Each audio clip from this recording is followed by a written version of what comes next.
धीरेन्द्र शास्त्री कितना पढ़ा लिखा है? धीरेन्द्र शास्त्री ने ये बोला है कि अब हिंदू का बच्चा कलम उठाएगा, हिंदू का बच्चा डॉक्टर बनेगा, आईएएस बनेगा, आईपीएस बनेगा, इंजीनियर बनेगा, आई के लुलु मॉल में, और गाड़ी में बैठने के चक्कर में भगवा गमछा भी डालना भूल गए। इतने बड़े ठेकेदार हैं हिंदुओं के। आप ये सोचिए, माँ और बेटी जल के राख हो गई, ठेकेदार वाह भाई वाह। किसी का भी अपमान कर दो यहाँ देश का अपमान हो जाता है। अडानी से सवाल तो देश से सवाल, धीरेन्द्र शास्त्री से सवाल तो धीरेन्द्र शास्त्री से पूछो कि जब कानपुर के पूर्वांचल के अंदर एक माँ और बेटी को जिंदा जला दिया गया तो कहाँ था वो? मनोज तिवारी से पूछो, उत्तर प्रदेश के अंदर एक बेटी को और माँ को जिंदा जला दिया, कहाँ से मनोज तिवारी? भस्म चटा रखी है उन्होंने, समझ रहे हो, दलाली की भस्म चटा रखी है, पेट में भरी पड़ी है। एक बात आप मुझे बताइए कि क्या ये देश आपको बाबा साहब भीमराव अंबेडकर के संविधान से बेहतर चलता हुआ नजर नहीं आ रहा है? आप एक बात मुझे बताइए कि जो नेता और मंत्री और सांसद हो, चाहे फिर वो बाबा हो, उनको सरकार उठाकर जेल में क्यों नहीं बंद करती? ये देश के संविधान की सरासर तौहीन है। आप देश के संविधान का, भारत देश के कॉन्स्टिट्यूशन का उल्लंघन कर रहे हैं, उसका अपमान कर रहे हैं। भारत देश का संविधान भारत देश के प्रत्येक नागरिक को फंडामेंटल राइट यानी उनको मौलिक अधिकार प्रदान कराने का काम करता है। भारत देश के संविधान में हर एक व्यक्ति को उनके समान अधिकार दिए गए हैं। लेकिन मैं आपसे पूछना चाहता हूं कि कल को अगर हिंदू राष्ट्र बन गया तो क्या हिंदू राष्ट्र में ये देश संविधान रहेगा या नहीं रहेगा? ये बताइए ना आप मुझे, क्या इस देश के लोगों को समान अधिकार मिलेंगे? जब आप ये सोचिए कि इस देश के अंदर बाबा साहब भीमराव अंबेडकर का संविधान है, उसके बावजूद एक महिला अगर टंकी से पानी पी लेती है तो उस टंकी को गौमूत्र से धो दिया जाता है। एक बच्चा मटके से पानी पी लेता है तो उस बच्चे को मार दिया जाता है। एक दूल्हे को घोड़ी चढ़ने पर मार दिया जाता है। ये बनाएंगे हिंदू राष्ट्र? अरे इनका लेवल क्या, इनकी औकात क्या, पूरा देश जानता है। ये सिर्फ इस देश के अंदर लोगों को हिंदू मुसलमान के नाम पर लड़ाते हैं, और अब इन्होंने एक नई चीज ढूंढ ली है, और स्वर्ण और दलितों को लड़ाने का। हमें कभी, जब हम स्कूल में जाते थे, हमें कभी नहीं पता था कि कौन स्वर्ण है और कौन दलित है। मैं कभी नहीं जानता था कि मेरी जाति क्या है, मैं किस धर्म में, किस रिलीजन में, किस जाति, किस धर्म में पैदा हूं, मेरे को नहीं पता था। मेरी माता श्री जब घर से खाना बना के भेजती थी, तो जब मेरे जो टिफिन में खाना रहता था उसमें 4 रोटी रहती थी, तो हमें ये नहीं पता था कि खाने वाला आमिर है, अमन है, नवीन है या कौन है, हमें नहीं पता था। हमारे लिए सब रिलीजन एक समान थे। हमने कभी लोगों का जाति, धर्म, रिलीजन जानने की कोशिश नहीं करी। लेकिन भारतीय जनता पार्टी वालों का पेट अब भर चुका है हिंदू मुसलमान करने से, क्योंकि उन्हें दिख गया है कि भैया हिंदू मुसलमान करने से जितना वोट मिलना था मिल गया। अब इनको यह दिखा कि उत्तर प्रदेश के अंदर लोकसभा की 80 सीटें हैं, और लोकसभा की 80 सीटों को जीतने के लिए सबसे बड़ा वोट बैंक जो है वो बहुजनों का है, ठीक है ना, जिनको ये लोग अभी देश के अंदर हिंदू भी नहीं मानते। सोचिए आप एक बात बताइए, हिंदू राष्ट्र बनाएंगे? अभी हाथरस में एक बेटी जल गई, कौन बोला था? जरा बताइए ना। बाबा जी की सरकार थी, क्या बाबा जी बोले? ब्राह्मण के परिवार में आग लग गई तो बोले बाबा जी? ये बताइए ना आप मुझे। ये इस देश के अंदर स्वर्णों को और दलितों को लड़ाने का प्रयास कर रहे हैं, लेकिन इस देश के लोग बड़े समझदार हैं। अब इस देश के लोग हथियारों की नहीं, कलम की बात करते हैं। दूसरी बात ये कि ये इस देश के अंदर हिंदू राष्ट्र की मांग करते हैं। आप जनता को पागल बनाते हैं क्या? है गधा समझ रखा है अपने देश की जनता को? इस देश का प्रधानमंत्री हिंदू बना फिर रहा है, क्या हिंदू है भाई? गृह मंत्री हिंदू है, बता रहा हूँ आपको, गृह मंत्री हिंदू है भाई साहब। बड़े बड़े नेता, मंत्री, रक्षा मंत्री, तमाम सारे लोग हिंदू हैं। उसके बाद ये कह रहे हैं हम हिंदू राष्ट्र बनाएंगे। किसका इंतजार कर रहे हो? किसका इंतजार कर रहे हो? हिंदू राष्ट्र की परिभाषा देती है धीरेन्द्र शास्त्री ने। अरे धीरेन्द्र शास्त्री ने अगर पढ़ा होता तो संविधान की परिभाषा देता, पढ़ा नहीं है तो हिंदू राष्ट्र की परिभाषा दे रहा है। इनसे ये पूछो, अगर अखंड भारत बनेगा, अखंड भारत कैसे बनेगा? अखंड भारत में पाकिस्तान भी मिलेगा, अफगानिस्तान भी मिलेगा। इंडिया गेट पे पता चला कि कोई भैया टैंक लेके खड़ा हुआ है वहीं पे ही, है ना, फिर जाओ इंडिया गेट देखने के लिए। ऐसे बनाओगे, पता चला तालिबान वाले यहाँ लाल किले पे घूम रहे हैं? ऐसे बनाओगे अखंड भारत? ये एक बेवकूफी भरी बात है, एक बेवकूफी भरा कथन है, ठीक है ना? है भाई, मोदी जी तो बहुत प्रभावशाली आदमी है, समझ रहे हैं? मोदी जी और शेख चिल्ली दोनों एक समान, ये समझ लीजिए। मोदी जी का तो कुछ नहीं है, मोदी जी तो पहले बोल चुके हैं, आप अपना अपना देखो।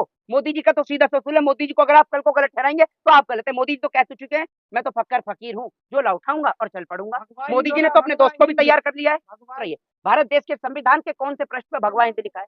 रामचरितमानस में। अरे धीरेन्द्र शास्त्री को क्या पता है? धीरेन्द्र शास्त्री कितना पढ़ा लिखा है? धीरेन्द्र शास्त्री ने ये बोला है कि अब हिंदू का बच्चा कलम उठाएगा, हिंदू का बच्चा डॉक्टर बनेगा, आईएएस बनेगा, आईपीएस बनेगा, इंजीनियर बनेगा। कौन कह रहा है? तो बाबा ने मेरा नाम लिया है? बाबा ने मेरा नाम लिया है क्या? विरोध कर रहा है। अब एक बात आप मुझे बताइए, उस बाबा को जाकर बता दीजिएगा कि मोहित शर्मा आपके लिए कह रहे थे। एक बात आप मुझे बताइए, आप तो पत्रकार हैं, ये देश के अंदर अगर कोई व्यक्ति, हिंदू व्यक्ति अगर संविधान की बात करता है, कोई सनातनी व्यक्ति संविधान की बात करता है, तो क्या वो जयचंद है? बताइए आप मुझे। इस देश में कॉन्स्टिट्यूशन के और संविधान की बात करने वाला व्यक्ति जयचंद है? ये बताइए ना आप मुझे। जो सनातनी की बात नहीं करें, अरे वो धीरेन्द्र वो शास्त्री से करें। पूछो, धीरेन्द्र शास्त्री से पूछो कि जब कानपुर के पूर्वांचल के अंदर एक माँ और बेटी को जिंदा जला दिया गया तो कहां था वो। मनोज तिवारी से पूछो, उत्तर प्रदेश के अंदर एक बेटी को और माँ को जिंदा जला दिया, कहां थे मनोज तिवारी। भस्म कर देंगे। अरे तो आप जाके एक काम करिए ना, बीजेपी वाले पत्रकार इसलिए घबराते हैं कि आपको भस्म कर दिया। कितने लोगों को भस्म कर दिया, तो पाकिस्तान को भस्म ही कर देना है।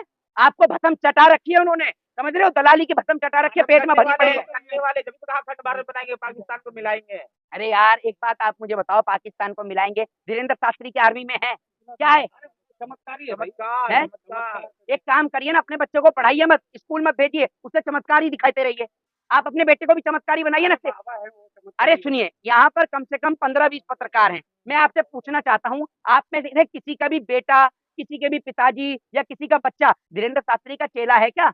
वो भी तो चमत्कारी बनना चाहिए। अपने बच्चों को क्यों नहीं बनाते आप चमत्कारी? और अमित शाह अपने बेटे जैसा को भी चमत्कारी बनवा दे। सुन लीजिए, अपमान नहीं, मोदी जी ने रोजगार दिया है। मोदी जी ने कहा था नौजवान को रोजगार मिलेगा। अमित शाह का बेटा जैसा नौजवान नहीं था, इतना भैया इतना बढ़िया क्रिकेट खेला। शास्त्री का अपमान, देश का अपमान। अच्छा हाँ, अब वाह भाई वाह, किसी का भी अपमान कर तो यहाँ देश का अपमान हो जाता है। अडानी से सवाल तो देश से सवाल, धीरेन्द्र शास्त्री से सवाल तो देश से सवाल।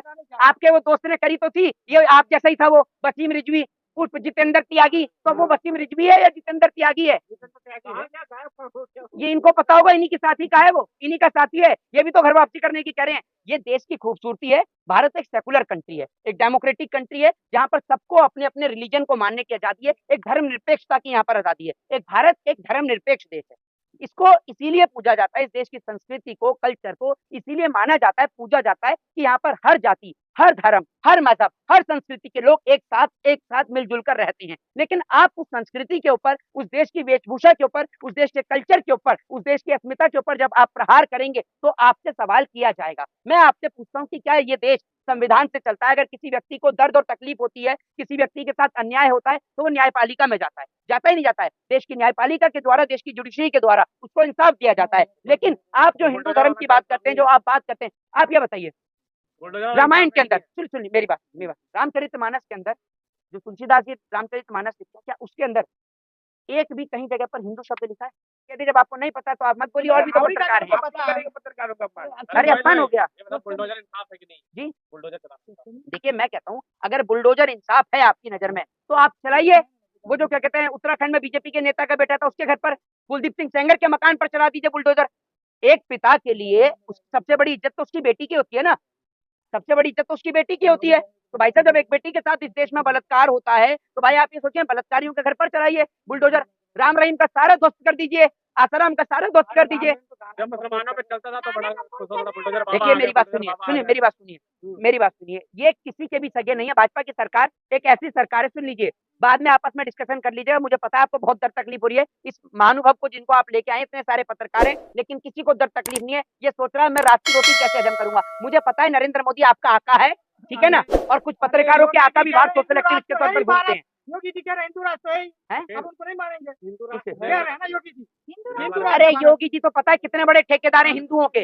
योगी जी की तो बात ही मत करिए, मुझे पता है योगी जी कितने बड़े ठेकेदार हैं हिंदुओं के। सुन लीजिए, इतने बड़े ठेकेदार हैं हिंदुओं के कि लुलु मॉल में उद्घाटन करने के लिए पहुंच गए, यूसुफ भाई के लुलु मॉल में, और गाड़ी में बैठने के चक्कर में भगवा गमछा भी डालना भूल गए। इतने बड़े ठेकेदार हैं हिंदुओं के। आप ये सोचिए, माँ और बेटी जल के राख हो गई, ठेकेदार पहुंचा ही नहीं, ठीक है ना।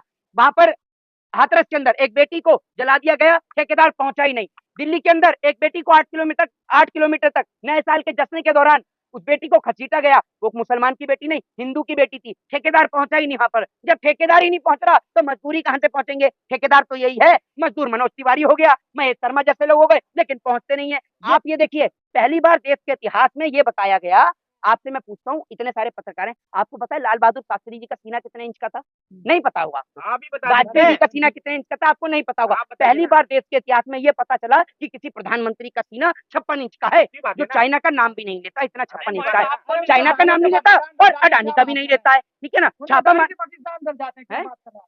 प्रधानमंत्री की दाढ़ी से पाकिस्तान डर जाता है। अच्छा एक बात आप मुझे बताइए, उनकी दाढ़ी से अगर पाकिस्तान डर जाता है तो एक काम करिए ना, मोदी जी की दाढ़ी कटवा के पाकिस्तान बॉर्डर पर टंगवा दीजिए, इंडिया पाकिस्तान के बॉर्डर पे। कम से कम देश के जवान शहीद नहीं होंगे।